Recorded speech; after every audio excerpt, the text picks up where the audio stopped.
O episódio que vai ouvir só existe porque falámos com dezenas de pessoas, lemos milhares de páginas de processos de tribunal e escavámos histórias numa realidade escondida. Jornalismo assim precisa do seu apoio. Queremos que as contribuições mensais de quem acompanha o nosso trabalho ajudem a suportar os custos com salários, a manter a nossa equipa. Considere tornar-se apoiante regular de Divergente e faça uma contribuição mensal em divergente.pt/contribuir. Não demora mais do que 3 minutos. E pode continuar a ouvir este episódio logo de seguida. Se já é nosso contribuidor, obrigado pela confiança. Boa escuta. O fogo era tanto que não dava para andar a apagar lá que nem com mangueiras dava. O fogo era tanto, que aquilo é só eucalipto. Aqui planta os eucaliptos até às valetas. As folhas dos eucaliptos a arder caíam em todo lado. Todo lado. Foi por causa disso que o fogo se espalhou, não foi por causa dos raios, não venham cá as pessoas de fora a dizer que foi raios, que não foi raios nenhum. Aquilo foi, as folhas do eucalipto ficaram tantas, conforme caíam aquilo que não tinha ardido, começava a arder. Somos 7 casas, só escaparam 3.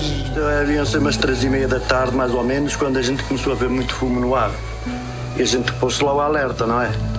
Às 14h43 minutos de 17 de junho de 2017, começou em Escalos Fundeiros, no concelho de Pedrógão Grande, uma das maiores catástrofes de que Portugal guarda a memória. Eu fui fechar a minha janela. Há mais de 10 anos que as temperaturas não subiam tanto. 50 metros foi um fogo. Era também o dia mais quente daquele ano. E os ventos ciclónicos começaram a soprar forte. Não ajudaram. Estavam lá 3 pessoas para serem socorridas, não quiseram sair. Presidente da Liga dos Bombeiros, presidente da Câmara Municipal de Pedrógão Grande, presidente do Instituto Português do Mar e da Atmosfera. Não havia quem não tivesse uma teoria diferente sobre qual poderia ter sido a causa deste incêndio. Sou uma pessoa que tenho responsabilidades e que tenho as minhas convicções e também tenho direito a ter as minhas suspeitas. E disse hoje de manhã, num programa de rádio, de que tenho suspeitas de que o incêndio tenha tido mão criminosa. Isto nunca foi visto aqui. Foi sempre uma terra de grandes incêndios, atendendo à floresta que tem, mas com um acontecimento e com uma tragédia destas, não lembra. Eu não tenho dúvidas que isto foi fogo posto, precisamente ali junto aos Escalos Fundeiros, num sítio muito ermo, em que não é fácil despolutar ali um incêndio natural. As grandes catástrofes naturais existem sempre porque há uma sucessão, há uma conjugação de fatores adversos. Provavelmente na zona em que ocorreu este grande desastre, não tínhamos nem a temperatura mais alta, nem o vento mais alto, nem a precipitação mais baixa, mas tínhamos a pior das conjugações de fatores. O que causou este desastre? Era a pergunta latente. Havia um desnorte generalizado e os responsáveis políticos escudavam-se como podiam. O Presidente da República, Marcelo Rebelo de Sousa, garantia a pé juntos não haver nada que pudesse ter sido feito. Mas não se sente alguma frustração porque não conseguimos, afinal, proteger toda a gente a todo o tempo? O que se fez foi o máximo que se poderia ter feito. Não era possível fazer mais. São situações imprevisíveis e que, quando ocorrem, não há prevenção que possa ocorrer. António Costa, então Primeiro-Ministro, tentava justificar o fogo com as condições meteorológicas e pediu aos cidadãos para evitarem comportamentos de risco. O que ocorreu hoje esteve associado seguramente a um fenómeno meteorológico de trovoadas secas, o que significa que é fundamental haver todos terem cuidados redobrados relativamente a todos aqueles comportamentos de risco de incêndio, porque podemos estar, obviamente, sujeitos a termos uma nova ocorrência desse género. E no meio de tantas conjecturas, havia 2 teses que se começavam a destacar. A do Ministério Público, que falava em mão criminosa, e a da Polícia Judiciária, que apontava para causas naturais. No meio das 2 instituições, havia a Ministra da Administração Interna, Constança Urbano de Sousa, que, não querendo comprometer-se, recordava que é ao Ministério Público a quem, em primeira linha, compete a investigação em Portugal. Senhora Ministra, que comentário é que lhe merece o facto do Ministério Público entender que houve mão criminosa neste incêndio? É assim, neste momento é prematuro, o Ministério Público ainda não tem conclusões definitivas, temos que concentrar todos os nossos esforços neste combate e numa estratégia de combate. Também vamos com a origem do incêndio. A Polícia Judiciária afastou a hipótese de mão criminosa e esta noite o Ministério Público decide abrir um inquérito criminal por suspeitar que houve mão criminosa. Há aqui uma conflitualidade de pontos de vista entre a Polícia Judiciária, que é tutelada pelo Governo, e o Ministério Público. Qual é o comentário da Sra. Ministra? O Ministério Público, que é uma autoridade independente, é ele que incumbe a investigação criminal e, portanto, eu não vou comentar uma decisão do Ministério Público. Aquilo que tínhamos de informação da Polícia Judiciária é que a causa seria natural. No entanto, a Polícia Judiciária é apenas um órgão de investigação criminal, policial, que está naturalmente sob a direção da entidade que compete a investigação criminal em primeira linha, que é o Ministério Público.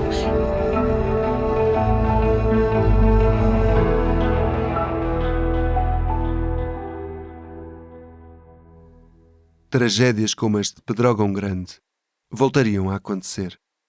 Mas por agora, queremos focar-nos num fenómeno que há um ano, quando começámos esta investigação, não nos passava pela cabeça poder existir. Pessoas que por este país afora dizem ser vítimas de Pedrógão, sem nunca lá terem estado.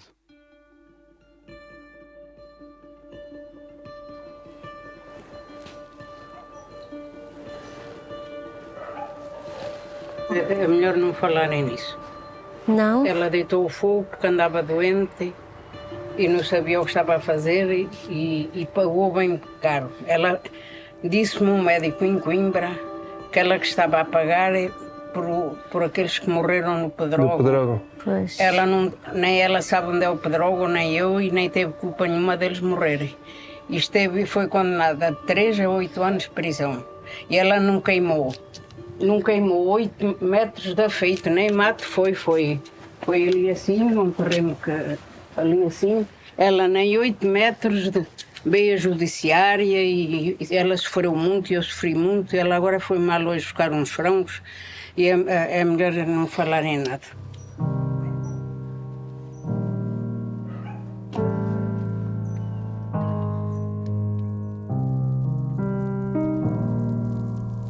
Eu sou o Manuel Bivar. Eu sou a Sofia da Palma Rodrigues. E este é País de Incendiários, um podcast de investigação da revista Divergente.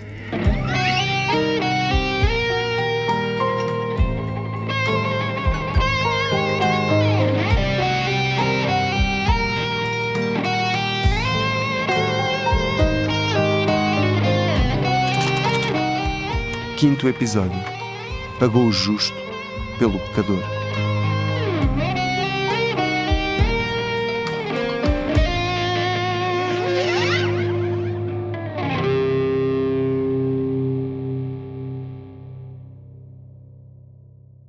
Três dias depois do incêndio de Pedrógão Grande ter tomado conta da atualidade, Dália, uma mulher de 47 anos a quem chamamos assim para garantir o anonimato, dirigiu-se ao terreno que ladeia a casa dos pais, com quem vivia, pegou numa garrafa de álcool, verteu o líquido sobre um monte de silvas e acendeu um fósforo. Queimou cerca de 100 metros quadrados de mato seco. Os vizinhos ajudaram logo a apagar as chamas e quando os bombeiros chegaram, já estava tudo extinto. Nesse mesmo dia, a Polícia Judiciária estava a bater-lhe à porta. Quando os bombeiros vieram, já estava tudo apagado. Mas depois chamaram a polícia, vieram 4 homens da judiciária para levar uma mulher presa. Eu enervei-me muito, olha, chorei muita lágrima, passei muita noite na minha cama a olhar para o teto e ela sofreu muito e eu sofri. Tenho uma família tão grande, nunca ninguém esteve preso na família e uma filha esteve presa por queimar, acendeu a fogueira, ela não andava bem da cabeça, andava doente. E era uma doença que não... Pronto, andava doente, mas para ela não andava doente. Morreram 2 filhos e ela não foi ajudada, que ela estava na América e foi lá que eles morreram, ela não foi ajudada. Depois o marido deixou-a e depois aquilo tudo ela apanhou uma... Pronto, foi da cabeça. Depois não sabia o que andava a fazer, fez Fez a fogueira, logo foi. Quem nos conta esta história é a mãe de Dália, que acabou detida pela PJ depois do Ministério Público considerar existirem fortes indícios da prática de crime de incêndio. Perante o tribunal, Dália confessou a autoria do fogo, mas disse que tinha como intenção apenas queimar as silvas à porta de casa. A senhora quer prestar declarações? O que a senhora... Prestar declarações? Quer falar? Se é isso que significa declarações? Aqui ouvimos Dália, com uma voz que não é a sua, nas primeiras declarações que deu em tribunal. O que a senhora juíza acabou de ler não corresponde à verdade. A área ardida foi de 10 metros por 11. Não é 100 metros quadrados. É mais. Como? 10 por 11 é mais. Eu não sei. Então, quanto é que... Olha, senhora, eu vou fazer contas agora consigo. A senhora não é professora de matemática. Olha, senhora. Era o que mais faltava. Está bem? Pronto. E a senhora cortou as silvas em que terreno? No meu terreno. No seu terreno. Fiz uma fogueira e ela estourou. A senhora vai atirar fogo às silvas com o calor que está. Eu nunca tinha feito isso, eu nunca pensei que fosse acontecer o que aconteceu. Olha, a senhora alguma vez andou a cortar mato e silvas? Não, nunca. Não, pronto. Então o que é que lhe deu ontem à tarde, às 3 da tarde, fazer isto? A terra está feia, as pessoas estão a ser queimadas. Então eu pretendo continuar a cavar a terra até o final com a enxada. E tinha as silvas, pronto, até eu ter um trabalho eu tenho que me ocupar com alguma coisa. A senhora não podia passear, quer apagar o fogo, segundo diz também tentou apagar o fogo, é isso? Eu não tentei, eu ajudei a apagar o fogo. Eu apaguei o fogo juntamente com os outros senhores. Veja aquelas silvas que estão lá no seu terreno, a senhora se for lá apanhar estas silvas, a senhora até o dia 30 volta a queimá-la. Eu não sou assim tão ignorante. Não vai ter a perguntar. Eu deixo para a senhora decidir. A senhora é que é juíza. A senhora acha que eu vou fazer esse erro novamente? Acha que eu gostei de passar uma noite detida? Eu fiz uma fogueira, não cometi um crime. Errar é humano. Eu não sabia que o fogo ia alastrar assim tão rápido. Aliás, nem sabia que o fogo ia alastrar. Dália nunca concordou com a forma como os factos foram descritos pela juíza de instrução e bateu-se por isso. E depois de ter contado tudo o que aconteceu, começaram-lhe a ser feitas várias perguntas sobre a vida pessoal. Cabeleireira. Como desempregada? Ainda não tenho um trabalho efetivo. Efetivo?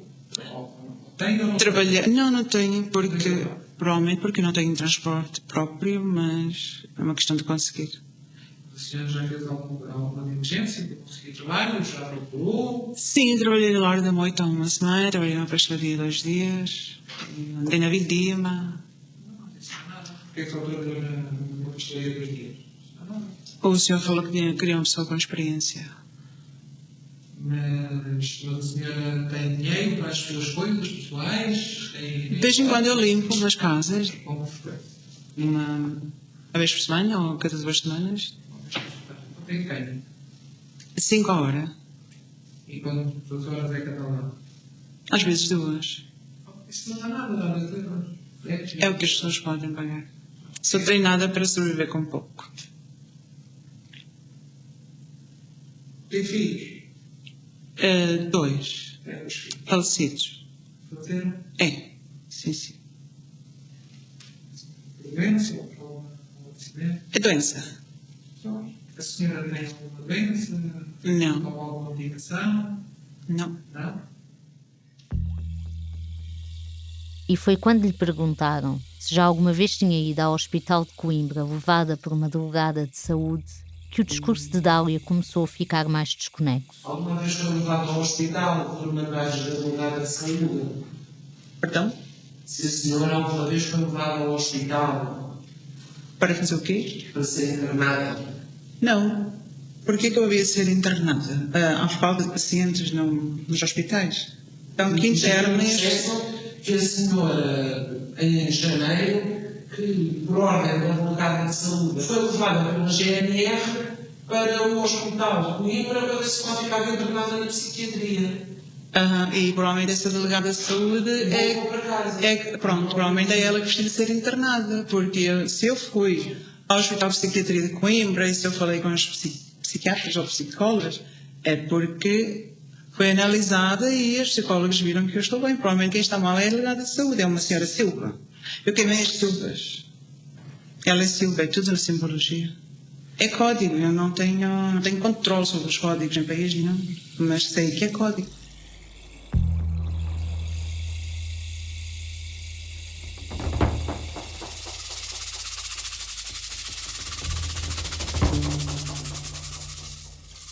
Dália foi presa preventivamente, a medida mais pesada que se pode aplicar num caso como este. A juíza de instrução notou um discurso revelador de grande confusão mental e concluiu que a arguida não tinha consciência da gravidade dos factos cometidos.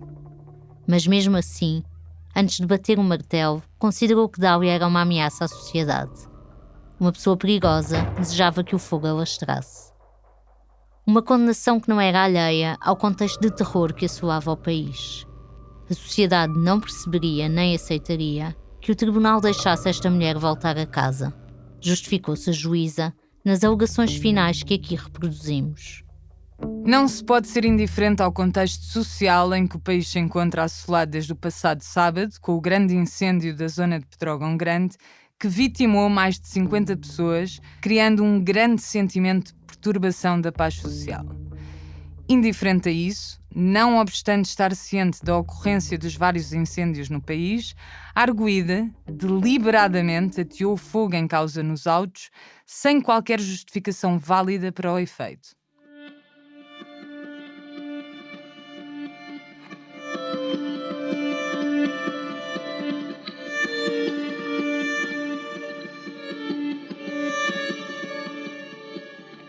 A sociedade não aceitaria que pudesse ser de outra forma. E Dália, uma mulher diagnosticada com esquizofrenia, com episódios de alucinações e delírios, que 6 meses antes de ter posto fogo tinha sido sinalizada para internamento psiquiátrico compulsivo, foi detida preventivamente no estabelecimento prisional de Santa Cruz do Bispo. O Inferno na Terra, de que já ouvimos falar no 3º e 4º episódios deste podcast. Diga uma coisa, quem são os advogados deste desgraçado? São tudo advogados. Esta é a gente desgraçada do nosso país. Isto é a minha cruzada de vida, porque esta gente é tudo gente desgraçada. Eu, quando fiz a minha tese de doutoramento, acredita que eu não tinha decisões nem da relação nem do Supremo para analisar. Tive que ir para Lisboa, para a Direção-Geral de Reinserção e Serviços Prisionais, analisar decisões de primeira instância. Nunca nada vai para a relação nem para o Supremo. Porquê? Não tem advogados, nem defensor que recorre das coisas. Absurdo, não é? Exatamente, está a ver? É que esta gente é tudo gente desgraçada. Também nunca viu. Esta é Maria João Antunes, professora da Faculdade de Direito da Universidade de Coimbra, juíza do Tribunal Constitucional entre 2004 e 2014, que fez uma tese de doutoramento sobre o internamento de inimputáveis. Em 2017, integrou um grupo de trabalho que definiu um novo regime de sanções para o crime de incêndio florestal. Depois dos grandes incêndios desse ano, o governo decidiu mudar a lei. Até agosto de 2017, os incendiários considerados inimputáveis, como Dália, tinham sempre como pena um internamento intermitente. Eram obrigados a permanecer num estabelecimento de saúde mental apenas durante os meses de verão. Mas com a entrada em vigor da Lei 94 de 2017, passou a ser possível internar continuamente uma pessoa acusada de pôr fogo, durante o tempo necessário para a recuperação da saúde mental. Maria João Antunes defende que esta alteração fez com que a lei deixasse de estar focada apenas na segurança dos cidadãos e passasse a preocupar-se também com a recuperação da saúde mental dos incendiários inimputáveis. Agora, ouvimos falar numa pessoa com perturbações psíquicas. Continuamos nós a associar a perigosidade e perigosidade para sempre. Isso hoje não é verdade, porque a intervenção médico-psiquiátrica evoluiu muito. O que o juiz fará agora, por exemplo, um juiz sensato, é suspende-lhe a execução da pena, com a obrigação de estar no verão em casa e com a obrigação de se tratar. Essa é que é a boa solução, não é pôr as pessoas... Mas antes desta lei de 2017, por exemplo, um inimputável em relação a um incêndio, o que é que o juiz faria? Era obrigatório pô-lo só durante os meses de verão? Sim, só ficava nos meses de verão. Não podia interná-lo de forma nenhuma? Não. Ok. Era a tal medida de segurança e não tratamento. Em sentido estrito, exatamente. Mas o que me faz confusão é no caso dos juízes insensatos com esta nova lei, porque este caso nós acompanhamos, a pessoa é posta lá, fica lá 4 anos. Queimou 100 metros quadrados. Ela só esteve 3 anos, essa desgraçada, porque aplicam aquele número 2 do artigo 91 que eu acho que não era aplicável. Aquele artigo 91... Do mínimo. Exatamente. Porque se não existisse um mínimo, ela poderia ter saído. Exatamente. E eu acho que esse mínimo não é aplicável A desgraçada de que fala Maria João Antunes é Dália. E o número 2 do artigo 91 do Código Penal é uma linha que pode ter diferentes interpretações. O artigo diz que quando o inimputável comete um crime contra as pessoas ou um crime de perigo comum com pena superior a 5 anos, o internamento deverá ter a duração mínima de 3 anos, a não ser que a libertação seja compatível com a defesa da ordem jurídica e da paz social. Para Maria João Antunes, não faz sentido que exista um período mínimo de internamento, porque estando a pessoa curada, deixa de ser um perigo para a sociedade. Já no entendimento do professor da Universidade de Coimbra, Figueiredo Dias, uma pessoa inimputável que tenha cometido um crime de perigo comum, como é o caso do incendiarismo, deve ser internada por um período mínimo de 3 anos. E isto significa que mesmo que um médico considere o doente tratado em poucos meses, se o juiz decidir seguir a interpretação de Figueiredo Dias e aplicar esta pena mínima, nada haverá a fazer. Está a ver, eu se fosse juíza aplicava a doutrina da Maria João Antunes e não fixava o mínimo. Mas portanto parece que há uma confusão entre pena e medida de internamento, nesse caso, porque parece que a pessoa está a ser punida. Não. Olha, exatamente. Olha, está a dizer uma coisa muito acertada.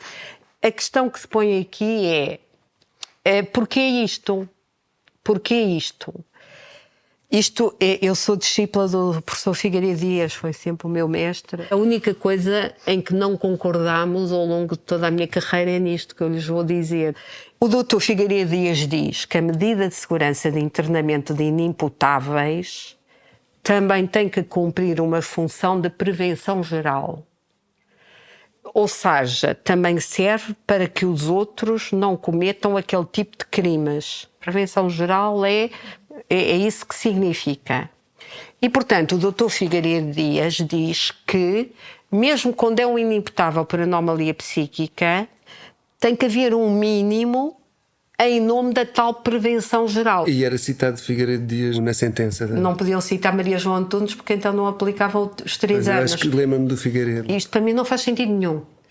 Isto ainda um dia de ser legisladora e acabar com o número 2 do artigo 91 ou pôr lá aquilo que eu acho que deve ser. E foi por causa de uma linha controversa de uma lei que Dália esteve presa 4 anos. 8 meses em prisão preventiva, mesmo quando a lei diz que esta não pode ir além dos 4 meses. 6 meses na ala psiquiátrica da prisão de Santa Cruz do Bispo e finalmente 3 anos em Sobral Cid, o hospital psiquiátrico onde, em teoria, estaria a ser tratada. 4 anos no total, mais um do que a juíza determinou como a duração mínima da medida de segurança. Bom dia. Nós combinámos vir cá agora de manhã. O meu marido disse. É, ele está. Olha, mas não deviam deixar ali o carro. Não, aquilo não é. Aí achámos que era o vosso terreno, é melhor aqui. Está bem. Ok, está bem. Achámos que já fazia parte daqui. Eu vou chamar. Está bem. Com licença.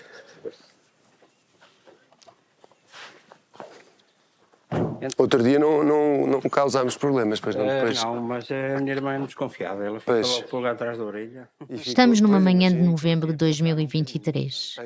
Como tínhamos combinado, voltámos 2 dias depois, para falar com a mãe e o irmão de Dália. E tem a casa invadida. Podem sentar. Quer estar em pé? Quer ficar em pé para me dar mais. Podem sentar. Sentámo-nos ao redor de uma mesa para conversar. Quer dizer, nós sentámo-nos. A mãe de Dália, uma mulher franzina com mais de 70 anos, ficou sempre de pé, de punhos cerrados, pousados sobre uma cadeira. Era como se a revolta a impedisse de relaxar. Tenho uma família tão grande da parte da minha mãe e do meu pai, que Deus tem, e nunca ninguém esteve preso, senão a minha filha, por uma coisa de nada, não matou ninguém, não alijou ninguém. Foi uma injustiça que fizeram. Ela estar tanto tempo... Ou depois ela foi julgada, não sei se foi em janeiro, se foi em fevereiro, que ela foi julgada, fomos lá, pronto. Mas disseram-me que ela que ia então ser para a cadeia 3 meses e depois que ia ser levada para uma instituição para ser tratada, porque ela precisava era ser tratada porque andava doente. Ela não pôs o fogo por maldade nem por querer, ela não sabia o que é que andava a fazer. Lembrou-se de... Não deu perigo. Ela ficou revoltada, não queria que a gente soubesse onde é que ela estava, nem queria visitas primeiro. Pronto, quando eu lá fui ver para ir ver a primeira vez, não me informaram bem ainda por cima, foi então quando o meu irmão me levou, não me deixaram entrar. Pronto. Não me informaram bem, uma pessoa não sabe, porque é pobre e não tem... Pronto. Depois, a segunda vez, fui então de táxi e então a senhora que me apalpou, coisa mais estúpida, eu levava um lenço e ela tirou-me o lenço, ficou assim em cima da mesa, fomos para dentro e ela viu-nos passarem. Porque ela, depois do julgamento, ela estava lá na cadeia, mas foi para uma enfermaria. Tem cabimento de ser condenada de 3 a 8 anos de prisão. Cumpriu 4, esteve 15 meses e meio lá na cadeia em Matosinhos, lá no Cu do Burro. Fui lá para ver e nem me deixaram ver. E depois veio para Coimbra, para Sobralcido, para ser tratada. Fui chamada a Coimbra, só o dinheiro que eu gastei em táxis. Fomos chamados a Coimbra, lá um rei de um médico que me disse lá coisas e depois disse-me: a sua filha está a pagar por aqueles que morreram. E eu vou assim, senhor doutor, a minha filha vai gastar muito tempo. E ele vai assim... Há pelo menos 3 anos vai estar. Eu assim, 3 anos, daqui por 3 anos já eu não sou viva. Mas ela esteve... Cumpriu 4 anos. Mas foi uma coisa, foi uma injustiça que fizeram, ser ali interrogada a fazer perguntas, e depois acaba por me dizer que ela que estava a pagar por aqueles que morreram. Ela teve alguma culpa. Não teve culpa nenhuma, mas pronto, aquilo... Olha, depois uma pessoa ouvir estas coisas todas e a passar... Pronto. Neste país tudo é permitido, tudo é possível. Pagou o justo pelo pecador. Ela pagou pelos outros, pronto.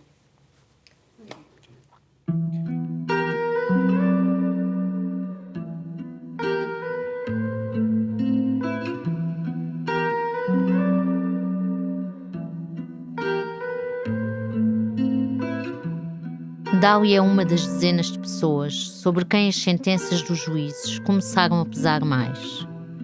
Pode até dizer-se que foi vítima de uma sucessão de acasos infelizes. Pôs o fogo numa altura em que o incêndio de Pedrógão Grande ainda estava ativo. A justiça desvalorizou-lhe o histórico clínico e a doença mental e foi apanhada pela mudança da lei, onde passou a ser possível internar continuamente incendiários inimputáveis. Antes, a lei dizia: o internamento de inimputáveis é aplicável durante os meses de maior risco de ocorrência de fogos. Depois de 2017, a formulação é aplicável foi substituída por pode ser aplicável. E a diferença entre estas duas palavras fez com que, em vez de ficar em casa e apenas ser internada no verão, Dália ficasse num hospital psiquiátrico durante anos. Este artigo aqui é que me... este do pode ser, do é para o pode ser, e que deu mais poder ao juiz de pôr a pessoa mais tempo que dizia que era para socializar. Esse é que me fez, para ser sincero, esse fez-me confusão. Mas é assim, vamos nos situar em 2017. Eu pergunto, o que é que prefere? Correr o risco de até ao fim da sua vida, todos os anos no verão, ficar em com pulseira eletrónica não em é casa. não é isso, não é isso que está lá. Era ficar internado, é ir para Santa Cruz do Bispo, ou então estar lá um ano, é tratado e resolve o seu problema. Então, eu percebo, mas pressupõe que há um tratamento primeiro pressupõe que há um tratamento para o incendiarismo, que também seria... Não, isso há de certeza, mas tem que falar com os psiquiatras. Exatamente. A lei está melhor agora do que estava antes. Podem não estar a ser melhor aplicada. Podem não estar a ser aplicada, exatamente. Porque há uma tendência para, nos tribunais e os juízes, também sofrerem essa pressão daquilo que é uma opinião pública sobre as condenações aplicadas. Pois está a ver o que é um juiz hoje. Alguns, se calhar, não querem correr o risco de ser notícia porque põem um incendiário em liberdade. Ainda que depois, no verão, ele fique em casa com pulseira. Direito à justiça. Leis que deveriam proteger as pessoas, planos de reintegração, tratamento psiquiátrico. O plano até existe e, em teoria, é humanizante. O problema é que, na prática, não funciona. E, no meio de tudo isto, quem sofre são aqueles que não conseguem pagar bons médicos e bons advogados, que não partilham daquele linguajar que tantas portas pode fazer abrir. Pessoas que não chegam a perceber bem como é que o sistema funciona e se veem metidas numa teia onde não sabem como entraram e menos ainda como dali vão sair.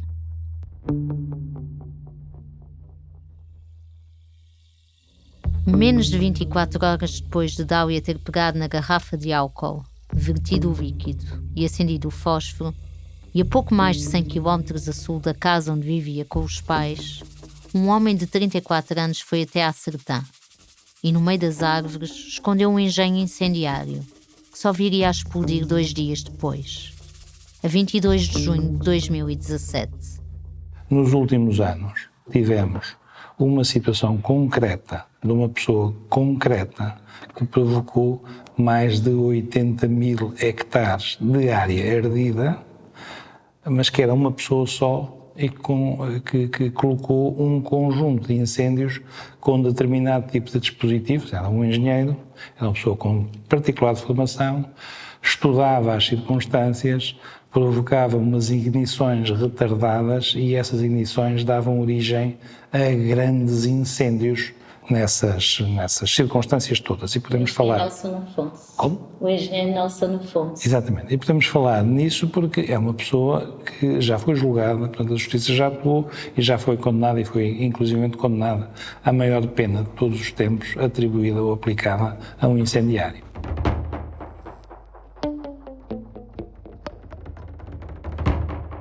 Como nos acabou de explicar o diretor nacional adjunto da PJ, Carlos Farinha, uma das pessoas que ajudou a descobrir a identidade deste incendiário, nunca antes uma pessoa acusada de pôr fogo tinha sido condenada à pena máxima de 25 anos. O caso de Nelson Afonso é diferente em tudo. Um engenheiro que não era pobre, que vivia com a mãe num ambiente familiar descrito pelo tribunal como harmonioso, e que foi apresentado pelos vizinhos como uma pessoa séria e honesta. Não havia nada neste perfil que pudesse fazer adivinhar a forma rebuscada com que planeou os 16 fogos porque foi condenado e que fizeram arder mais de 60 mil hectares de floresta, com um prejuízo avaliado em 200 milhões de euros. Inspirados no caso de Thomas Sweat, um norte-americano condenado à prisão perpétua por ter posto mais de 300 fogos ao longo de 25 anos e que se correspondeu por carta a partir da prisão com um jornalista do Washington City Paper, também escrevemos a Nelson Afonso, a tentar a nossa sorte. Mas não fomos bem-sucedidos. E a única pessoa próxima do engenheiro com quem conseguimos falar foi o advogado que o defendeu em tribunal. Luís Pires explicou-nos como a PJ fez a investigação. Portanto, eles quando traçam um perfil percebem que tem que ser uma pessoa daquela zona, porque os locais são de tão difícil acesso, que tem que ser alguém que conheça muito bem aquela zona, portanto tem que ser alguém dos lados da Sertã, do Proença, alguém daqueles lados. E tem a feliz ideia de ir perguntar, portanto, para as casas que vendem pilhas, e fazem isso, portanto vão ao Intermarché da Sertã, começaram a ver que havia uma pessoa que comprava sempre aquele tipo de pilhas naquelas datas próximas aos incêndios, e a partir daí é que a investigação se foca no engenheiro Nelson Afonso. Isto é uma situação inédita, portanto, daquilo que eu vi, pelo menos nos incêndios florestais, embora não seja um sistema muito sofisticado, era um temporizador, com as tais pilhas que, passado 48 horas, acionava uma lâmpada, a lâmpada fazia calor e tinha umas cabeças de fósforos, acionava as cabeças de fósforos, e era uma pessoa que tinha cartas militares, portanto estudava muito bem os terrenos, veio-se a apurar depois também nas buscas que era alguém que estudava o tempo ao pormenor, tanto a temperatura como o próprio vento. E ao advogado Luís Pires, voltámos a fazer a pergunta: por que teria Nelson Afonso começado a pôr fogo? Com algumas pessoas que fui falando, pessoas que o conheciam, diziam que isto deveria ser alguma forma de revolta. Porquê? Porque aquilo que diziam é que os bombeiros terão demorado muito tempo a assistir o pai e que foi por força disso que ele faleceu, e então, como revolta, ele começou a colocar incêndios para castigar os bombeiros. Pronto, é uma coisa que provavelmente nunca saberemos se assim foi ou não, mas que faria sentido. E depois disso, a estratégia que foi seguida foi na base da confissão, portanto foi feita a confissão dos crimes. Eu percebi que aqui o cenário não era famoso, e lá está, sobretudo depois do caso Pedrógão. Nós sentimos desde o início que aqui, se não houvesse uma condenação a uma pena máxima, o juiz seria bombardeado, não é? Aquilo que nós vemos muitas vezes é que os mídias se antecipam à própria justiça, portanto nós temos uma justiça muito mediatizada e muitas vezes temos isto, temos os juízes que não são imunes a esta pressão. E o caso de Pedrógão, morreram imensas pessoas, lá está, havia uma pressão muito grande para que fosse o engenheiro Nelson Afonso servisse como um exemplo, portanto, por banda da justiça, e portanto nós sabíamos que dificilmente se poderia escapar aqui a uma pena. O incêndio de Pedrógão Grande foi um ponto de viragem, não só na lei aplicada ao crime de incêndio florestal, mas também nas condenações. Por pressão social e mediática, porque eram precisos exemplos para que tragédia semelhante não se voltasse a repetir, os juízes passaram a ter uma mão muito mais pesada nas penas aplicadas a incendiários. Lembra-se do desnorte no início deste episódio? Das teses do Ministério Público e da Polícia Judiciária? Afinal, a mão humana parece não ter tido nada a ver com a causa do incêndio de Pedrógão Grande, como defendia o Ministério Público. E uma trovoada, como era e continua a ser a tese da Polícia Judiciária, também não.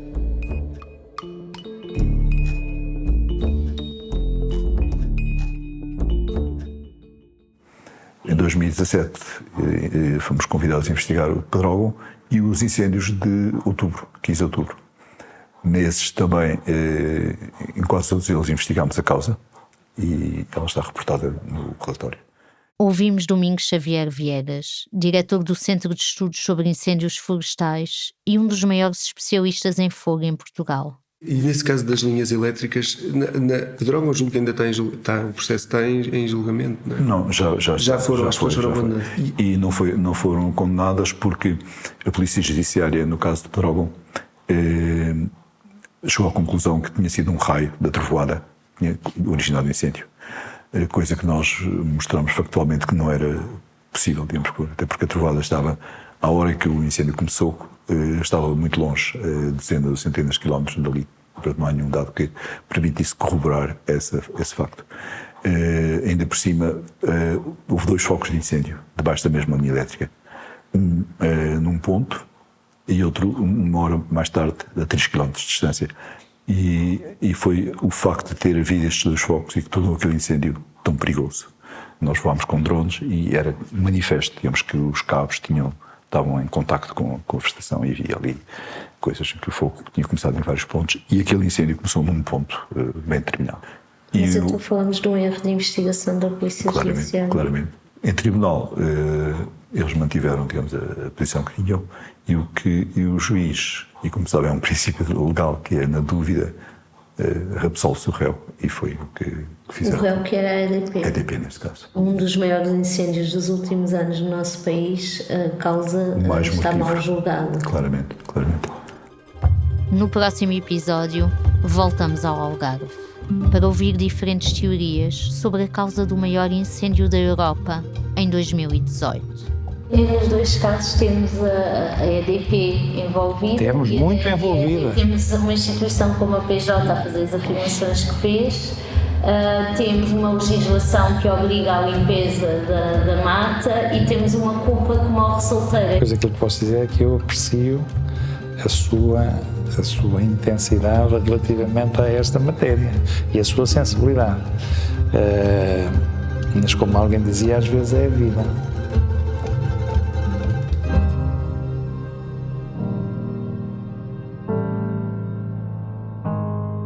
País de Incendiários é um podcast de investigação produzido pela revista Divergente. Se quiser saber mais detalhes sobre este trabalho, pode consultar o site em divergente.pt/País de Incendiários. A pesquisa, as entrevistas e o guião são de Manuel Bivar e Sofia da Palma Rodrigues. A edição de Diogo Cardoso, Luciana Maruta e Pedro Miguel Santos. A montagem de Inês Sambas. A banda sonora de Henrique Silva e Zé Cruz, a edição e mistura de som de Luís Pinto, as ilustrações de Nogueira Lopes, o design de José Mendes, os gráficos interativos de Beatriz Malveira e Rita Costa, a animação gráfica de Pedro Lopes, o desenvolvimento web de Manuela Almeida, a revisão de texto de Teresa Montenegro, a consultoria de imagem de Ricardo Venâncio Lopes, a produção de Ana Pereira, e a comunicação de Beatriz Valviesse Dias. A gravação de voz foi feita no estúdio do Fumaça, um podcast de jornalismo de investigação. Até breve. Se não tivéssemos passado semanas enfiados em tribunais a ler processos e depois debater de porta em porta para ouvir as pessoas sobre esses mesmos processos, nunca teríamos percebido como a justiça, sendo cega, pode provocar tantas injustiças. Para continuarmos a fazer jornalismo com tempo para pensar e investigar, precisamos do seu apoio. Queremos que as contribuições mensais de quem acompanha o trabalho que fazemos nos ajudem a manter a nossa equipa, a suportar os custos com salários. Considere tornar-se apoiante regular da Divergente e tenha já acesso ao 6º e último episódio desta série. Faça uma contribuição mensal em divergente.pt/contribuir. A quem já nos apoia, o nosso obrigado.